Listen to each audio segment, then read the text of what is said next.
Okay, here's a quick look at the E-mini S&P for July the 26th, 2010. We always like to start with our market profiles, and of course this is what occurred on Friday and this is what occurred today. The one in the middle here is what occurred in the overnight session starting yesterday evening. So we wanted to take a look around that 93 to 96 as a potential support. Overnight it did get down only to 97 and pretty well the same low during the regular trading hours right here. So the up auction was still in place, at least from the overnight basis, and led us to believe that probably things would continue and want to trade on the long side going into today. So this is where the market opened. Had a little bit, I'm talking regular trading hours now, 9:30 a.m. Eastern Time start, 8:30 Chicago time. So market did dip a little bit to start with and then started to work its way higher for pretty well the rest of the day. Having a nice close up in here. Next area of, we were saying that the 850 area and then up to 13 were areas of potential resistance. So we haven't yet made it to 13. We did make it to 8 and did spend a fair amount of time above it, so that's still an area to watch.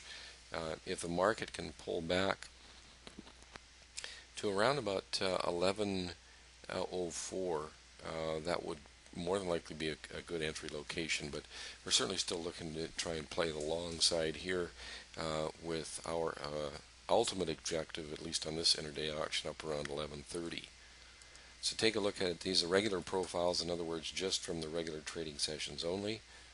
We always use those in our analysis as well. And here's our software. So you can see we had our first indication was a long here, another long here, and then we had a couple of short trades in here. So we didn't get a lot of trades triggered today. As a matter of fact, obviously we had a bias to the long side, as you can see. All day, or pretty well all day, it was green.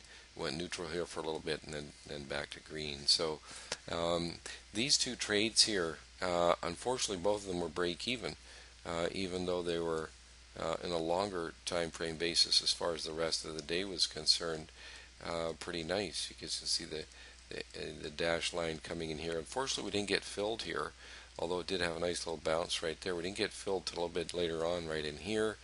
And it ended up just basically with a scratch trade. As you can see, it was going sideways. Not all that surprising. It was around the lunchtime. The indication to go short here was not taken, of course, because we were in the up intraday auction and intraday, and we had a gray filter, so there was no trade taken here, and also on this one here, also same reason, no trade taken there. So we only had the two trades today. Unfortunately, both break even. So not a resounding day as far as profits were concerned, but as you can see, the filter still keeping us on the right side of the market, and that's what we always like to be, on the right side, and obviously making money too. So just a short video today. We are expecting the market to continue higher. Let's watch for that 4 area, and then below that probably around 11:01 as good support, and then see if 8 can hold, and then we're looking at 13 and then 18. So any questions or comments, please get a hold of us at info@eminidaytrader.com. Always enjoy listening to your questions and comments. So that'll be it for today, and we'll see you again tomorrow.